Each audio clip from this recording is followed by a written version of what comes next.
In September 1987, in the Brazilian city of Goiânia, a soft blue glow lit up a dark bedroom, and every person leaning in to admire it was already dying. The light came from a handful of fine powder, a blue-white salt that shimmered in the dark like something out of a dream.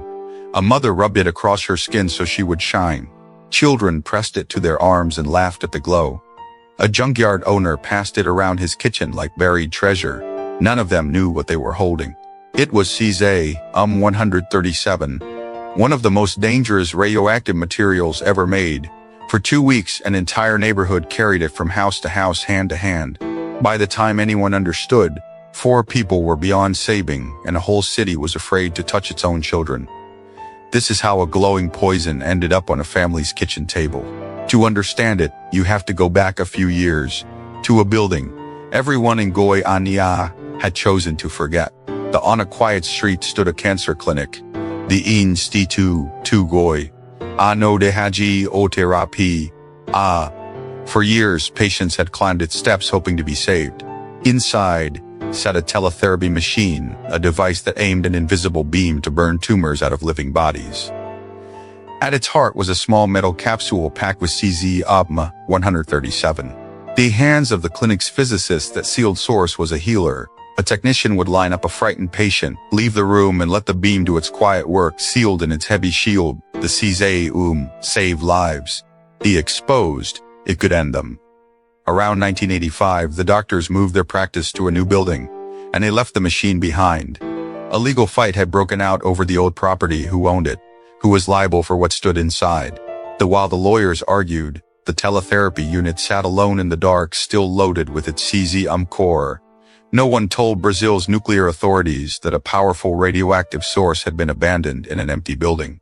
In the language of safety, it had become an orphan source, a deadly thing with no owner and no one watching it. The clinic began to fall apart.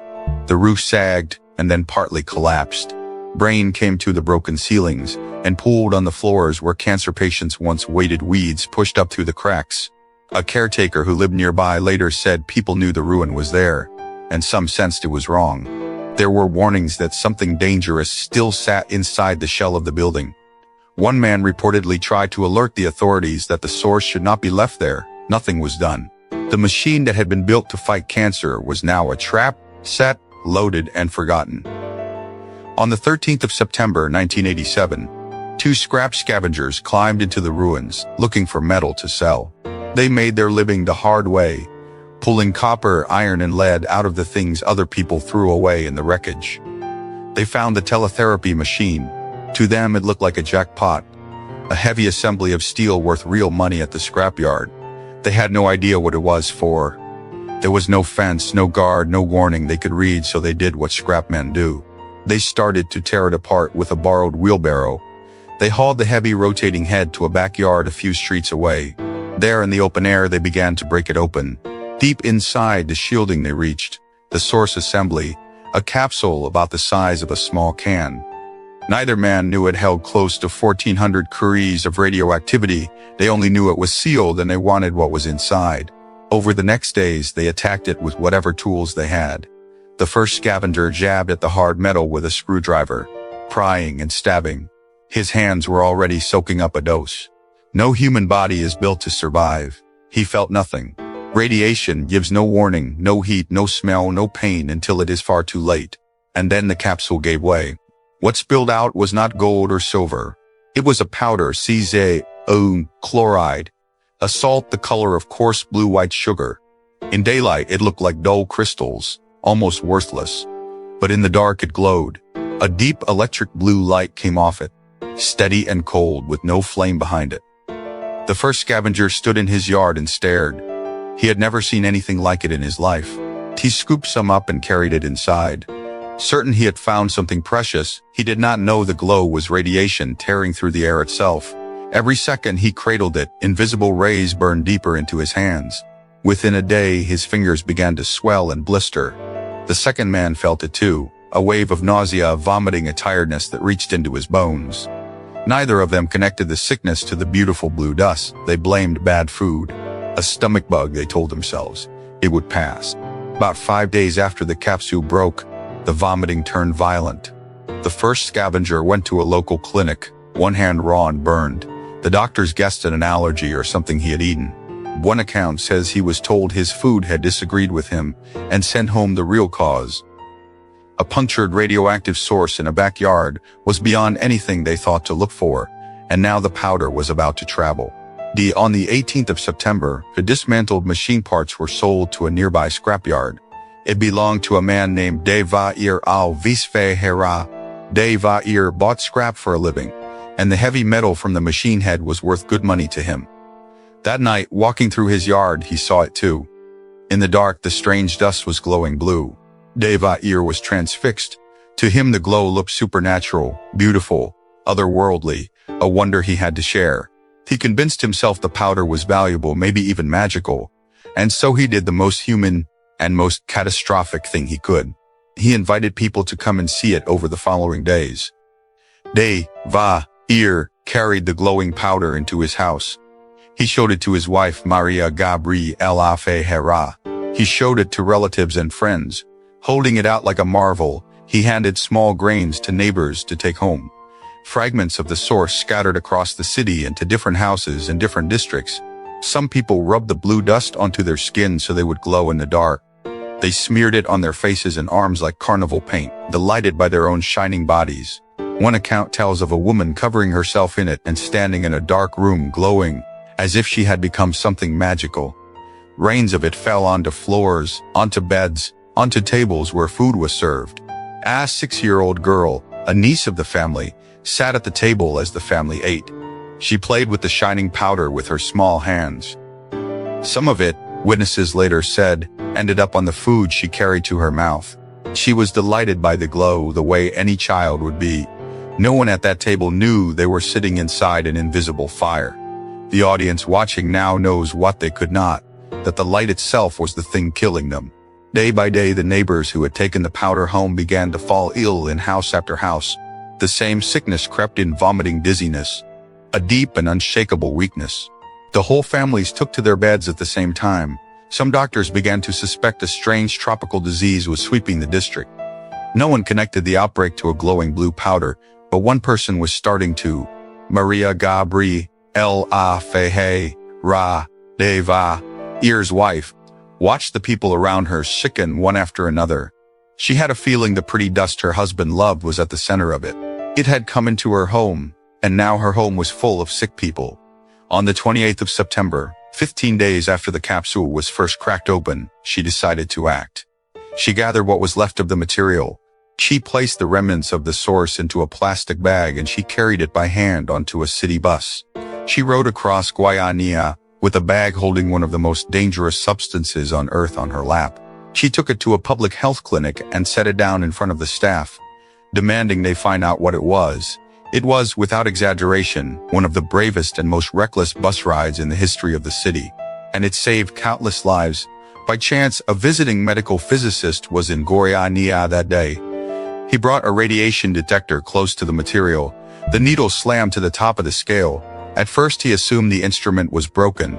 He tested it again, and got the same violent reading. This was the payoff of every ignored warning. The danger no one had wanted to own was finally undeniably real. He understood at once what the whole city had missed for 2 weeks. This was not a disease. It was radiation. He is said to have run through the streets, terrified of what he now knew was loose in the city. The alarm went up at last. What followed was one of the largest radiation emergencies the world had ever seen. Authorities descended on Goiânia. A sports stadium was turned into a screening station. Frightened people lined up by the thousands to be checked for an enemy they could not see or feel. In the end, around 112,000 people were monitored for contamination. That was a large share of the entire city. Of those, 249 were found to be contaminated inside or out. The blue powder had reached their skin, their clothes, their homes, their food. For some, the discovery came too late. The people who had received the highest doses were already deep into radiation sickness. Their bodies had absorbed doses that no medicine of the time could reverse. Doctors could ease their suffering, but they could not undo what the cesium had done. 4 of them would not survive. Maria Gabriela Ferreira, The woman who carried the source to the authorities and ended the spread was one of them. The dust she had lived beside had already reached too deep. She died in October, only weeks after her brave ride across the city. Two of Devair's young employees, who had handled the scrap with no idea of the danger, also died. And so did the 6-year-old girl who had played with the powder at the table. She had received one of the highest doses of anyone in the city. When she died, the fear reached a cruel new height. Afraid her grave itself would be dangerous, the authorities prepared a specially lined coffin. A crowd gathered at the cemetery, some so frightened, they tried to stop the burial. The child who had done nothing but admire a pretty light had become a symbol of the whole disaster. Devair himself, the man who had carried the glow into his home, survived. He lived for years afterward, haunted by what his fascination had brought down on the people he loved. Now the city faced a problem with no simple end. The scavengers was not in one place. It was everywhere the powder had traveled. It was in banknotes that had passed through contaminated hands. It was in the soil of backyards and the walls of houses on buses, in the money in people's pockets. A grain of it, invisible to the eye, could keep irradiating a family for years. Teams in protective suits moved through the neighborhoods with detectors clicking. They followed the radiation from house to house, like hunters tracking something alive. Where the contamination was too deep to clean, they took the houses apart. Entire homes were demolished down to the ground. The topsoil of yards and streets was scraped away and sealed in drums. Furniture, clothing, and personal belongings were carried off as radioactive waste. In the end, the cleanup produced thousands of drums and containers of contaminated material. Several tons of waste were sealed away to be stored for generations. The International Atomic Energy Agency was drawn in to help manage a disaster no city had ever prepared for. The whole streets were left scarred, some homes simply erased. Families who had welcomed the glow now watched their houses loaded onto trucks. Property values in the affected districts collapsed. For a time, goods from Goiânia were refused elsewhere out of fear. The people who had been contaminated carried another wound the detectors could not measure. Neighbors and strangers treated the survivors as if they themselves were poison. Some were turned away from shops and hotels. They had survived the radiation only to be marked by it in the eyes of everyone else. Investigators traced the whole catastrophe back to a single simple failure. A powerful radioactive source had been left behind unguarded and no one had been told. Every safeguard that should have stopped this had failed in turn. The clinic that abandoned the machine, the authorities who were never informed, the warnings about the ruined building that went unheard, the complete absence of any barrier between the public and the source. Each gap was small on its own. Together, they let a healing machine become a neighborhood-wide poison. The horror of Goiânia forced the world to look hard at the sources hiding in its own hospitals and factories. Around the globe, there were thousands of powerful radioactive sources, and too many were poorly tracked. An orphan source in a forgotten building was not a Brazilian problem. It was everywhere in the years after the tracking and control of these sources was tightened. New rules pushed for sealed sources to be registered, secured, and accounted for from cradle to grave. The International Atomic Energy Agency held up Goiânia as a warning the world could not afford to ignore. Every time a source is now locked, logged, and guarded, it carries a lesson written in that city. The teletherapy unit had been designed to save lives, and in the clinic, it did. It was human carelessness, not the machine, that turned it into a killer. Cesium-137 does not fade quickly. Its radioactivity falls by half only after about 30 years. That means the cesium spilled in 1987 is still, decades later, only part of the way to harm us. The waste from Goiânia sits in a guarded repository, watched and waiting, long after the people who feared it have grown old. In the city itself, a memorial remembers the ones who were lost. The little girl who played with the glowing powder became the face the country could not forget. She had reached for a light that seemed magical the way any of us might have. That in the end is the horror of Goiânia. There was no villain in a mask, no explosion, no warning siren. There was only a beautiful blue light, and ordinary people who could not know that admiring it would cost them everything.